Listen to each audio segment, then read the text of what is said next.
Good evening, I'm Sarah Sapsanamma. Let's begin with the headlines of the hour. Main opposition Nepali Congress continues obstruction at the Federal Parliament. The next session scheduled for Sunday morning.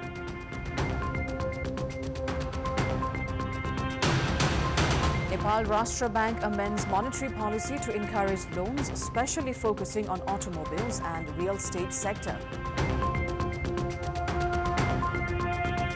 President of Palestine, Mahmoud Abbas, appeals to the Arab countries to provide financial support and to raise the economy, which has stagnated due to the war. And Sudur Pashchim sets up a clash against APF in the final of Lalitpur Mayor's Championship, defeats Bagmati by 109 runs.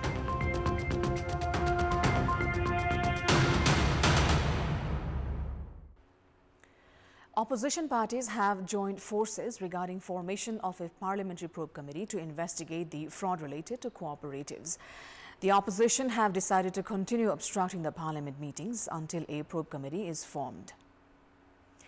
Meeting of the senior leaders of opposition parties held at the Parliament building in New Baneshwar, organized by main opposition Nepali Congress, decided to unite in the demand for formation of the probe committee. The meeting also concluded that Deputy Prime Minister and Minister for Home Affairs Ravi Lamichhane, who is also the chairperson of Rashtra Swatantra Party, should be investigated. The meeting of the opposition parties said that Speaker Devraj Ghimire tried to disregard the opposition and move forward with proceedings at yesterday's meeting of the House of Representatives, saying Speaker Ghimire had failed to play a neutral role in operation of the parliament meeting. The opposition parties have also decided to jointly draw the Speaker's attention in this regard. Nepali Congress Chief Whip Ramesh Lekhak said the meeting also decided to warn the government and the ruling coalition for working against the interests of the public. Senior leaders of Nepali Congress, Rashtra Prajatantra Party, Janata Samajwadi Party Nepal and Loktantrik Samajwadi Party had attended the meeting. Meanwhile, meeting of the House of Representatives has been postponed until Sunday. Prior to this, the parliament meeting was called for 11 this morning and it was initially pushed for 2 p.m. However, in the absence of consensus, despite efforts, the meeting has been postponed by publishing a notice. Today's meeting of the National Assembly was also postponed until Sunday after obstruction from Nepali Congress. As opposition parties have jointly voiced for the formation of a parliamentary committee to probe the alleged involvement of Home Minister Ravi Lamichhane in the cooperatives fraud case, leaders of the three parties of the ruling alliance have held discussions on the same. Prime Minister and CPN Maoist Centre Chair Pushpa Kamal Dahal, CPN UML Chair KP Sharma Oli and Home Minister Lamichhane himself held a meeting today at Singadarwar. The three dwelt on the government's strategy as the opposition parties have come together. While Prime Minister Dahal has been in favor of a middle path of forming a committee and pave way for the demanded investigation, CPN UML Chair seems against it. Premier Dahal has called Nepali Congress for a meeting to end the parliamentary obstruction, which is to begin in a short while.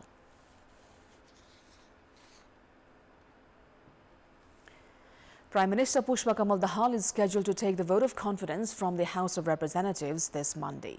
Following Janata Samajwadi Party Nepal's withdrawal of support extended to the government, Premier Dahal is taking the floor test from the Parliament as per Article 100, Sub-Article 2 of the Constitution. The Speaker's Secretariat informed that Prime Minister Dahal sent a letter to Speaker Devraj Ghimire to put the floor test on the agenda of this Monday's Parliament meeting. There is constitutional provision that the Prime Minister has to take the vote of confidence from the Parliament within 30 days from the day any party splits or ruling party withdraws its support given to the government. Janata Samajwadi Party Nepal had exited the government last Monday by withdrawing its support extended to the government. Moving on, Prime Minister Pushpa Kamal Dahal has said that the government is focused on developing a budget based on its policies and programs. Addressing a program organized to mark the 22nd anniversary of the Independent Power Producers Association, IPPAN, Prime Minister Dahal said that adequate stress was given on addressing the private sector in the government's policies and programs, suggesting for injecting investments in the energy sector without any fear. Premier Dahal added that the government would make all possible efforts for required coordination and support. He went on to add that long-term agreements for export of electricity would be a milestone for development. Premier Dahal also said that Nepal had transformed from an electricity importing country to power exporting country. He also shared the government plan of reducing the import of petroleum products, promoting the use of electric vehicles and increasing consumption of electricity.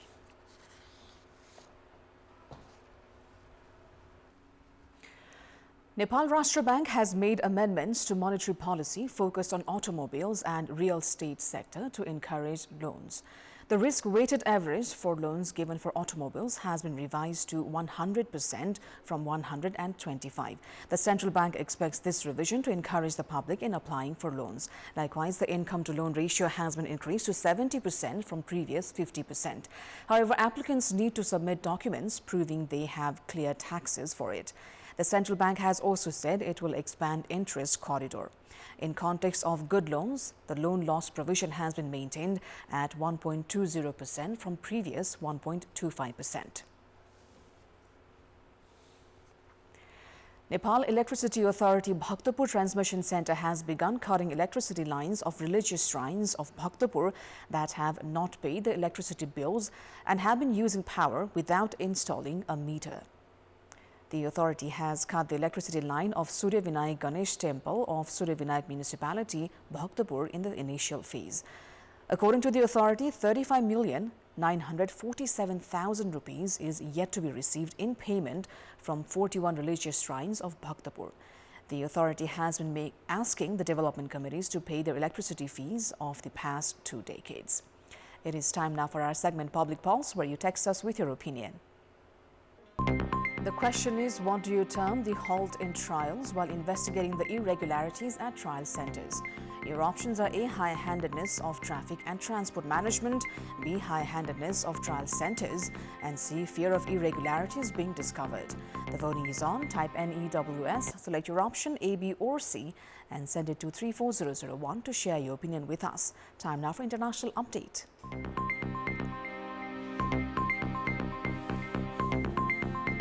The President of Palestine, Mahmoud Abbas, has appealed to the Arab countries to provide for financial support. At the 33rd Arab League conference today, he appealed to Arab nations to raise the economy, which has stagnated due to the war, to run the government. He said that after the occupation of the West Bank by Israel, the revenue raised there is being used by Israel rather than Palestine, so the economic crisis has become worse. The former Prime Minister of Palestine, Mohammad Staye, said that due to the war, the aid of the international community has decreased from 30% to 1%. In that conference, the Arab countries emphasized on two-state policy between Palestine and Israel to provide an effective and long-term solution. In addition, the Arab countries also appealed to international community to grant Palestine full membership to the UN. After the ceasefire between Hamas and Israel was inconclusive, Israel intensified its attack on Gaza's Rafah. As the speed of the attack increased, about 80% of Gaza's hospitals and health centers were destroyed, leaving local residents without access to treatment. In view of this, the international organization Red Cross has put its temporary health center into operation after the destruction of most of the hospitals in Rafah, Gaza. The Red Cross is said to have put into operation a temporary health center in an empty field in Rafah.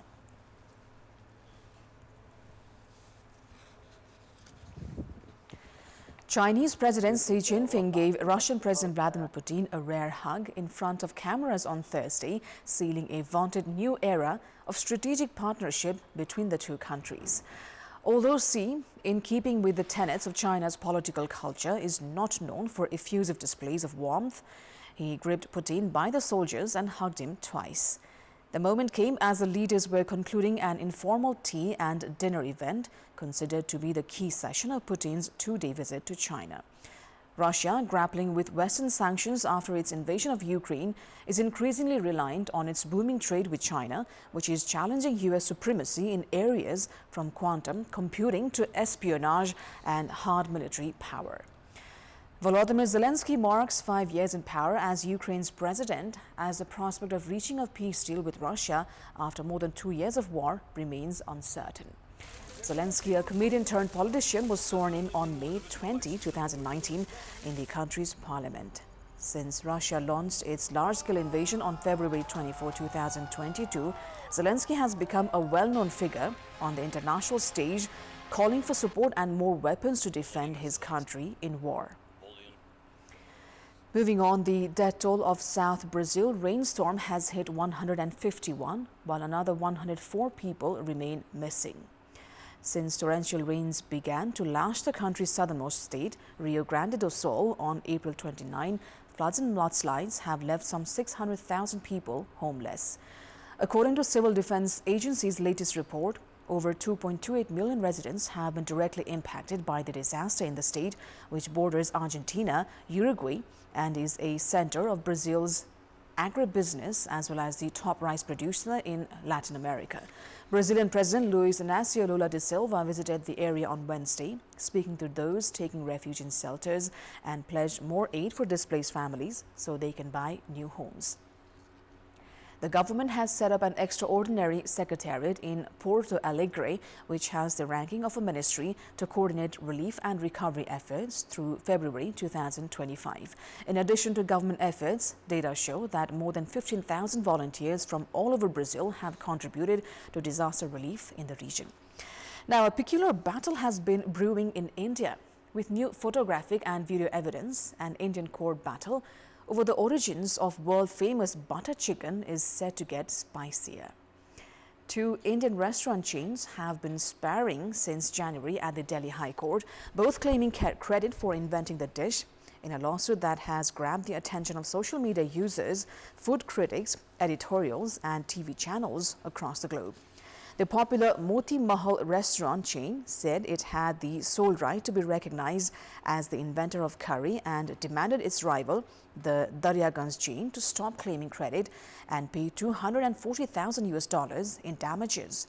Moti Mahal said founder Kundan Lal Gujral created the cream-loaded dish in the 1930s at an eatery in Peshawar, now in Pakistan, before relocating to Delhi. That story of invention of butter chicken does not ring true and is aimed at misleading the court, Daryaganj said in a new 642-page counter-filing. Daryaganj says a late member of its founding family, Kundan Lal Jaggi, created the disputed dish when he helmed the kitchen at the relocated Delhi eatery, where Gujral, his friend cum partner from Peshawar, only handled marketing.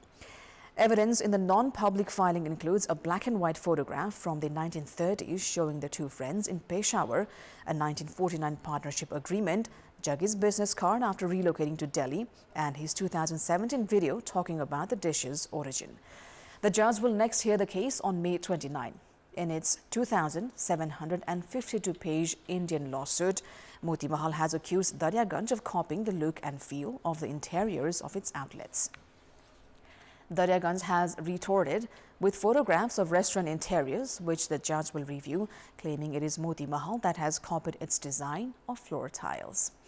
Now, rare footage of a deep-sea hooked squid in its natural habitat was captured earlier this month by a team of scientists in the University of Western Australia, UWA, and KLP Geosciences in the UK. The squid was seen wrapping its arms around a sinking camera it had mistaken for a prey in the South Pacific on May 8th, north of an area called Samoan Passage.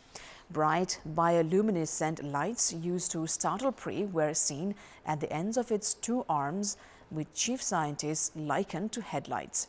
The squid, which stewards estimated was around 75 centimeters long, was filmed at a depth of just over 1 kilometer, according to the university. Sudur Pashchim thrashed Bagmati by a massive margin of 109 runs to secure their berth in the final of the Lalitpur Mayor Women's Championship. In the match played at TU International Cricket Grounds in Kantipur, Sudur Pashchim were put to bat, where they amassed 157 runs, losing only 2 wickets in their 20 overs. Samjana Khadka top scored for Sudur Pashchim as she remained unbeaten at 74 runs from 47 balls with 10 fours, while skipper Bindu Rawal and Ruby Podar contributed 28 runs each, and Kavita Joshi was not out at 20. Krishma Gurung picked a wicket for Bagmati, while the other wicket of Sudur Pashchim fell in a run-out. In reply, Bagmati did not have an ideal start and kept losing wickets at regular intervals before being bowled out at a paltry 48 runs in 16.1 overs. Krishma was the top scorer with 16 runs and the only batter to score in double digit. Ritu Kanojia was the pick of the Sur Paschim bowlers with 3 wickets. Kavita Joshi and Lakshmi Saud had 2 wickets each, while Bindu Rawal and Karishma Thapa shared a wicket apiece. With the win, Sudur Paschim finished second in the league stage with 6 points from 4 matches and will now take on APF in the final of the tournament slated for Saturday.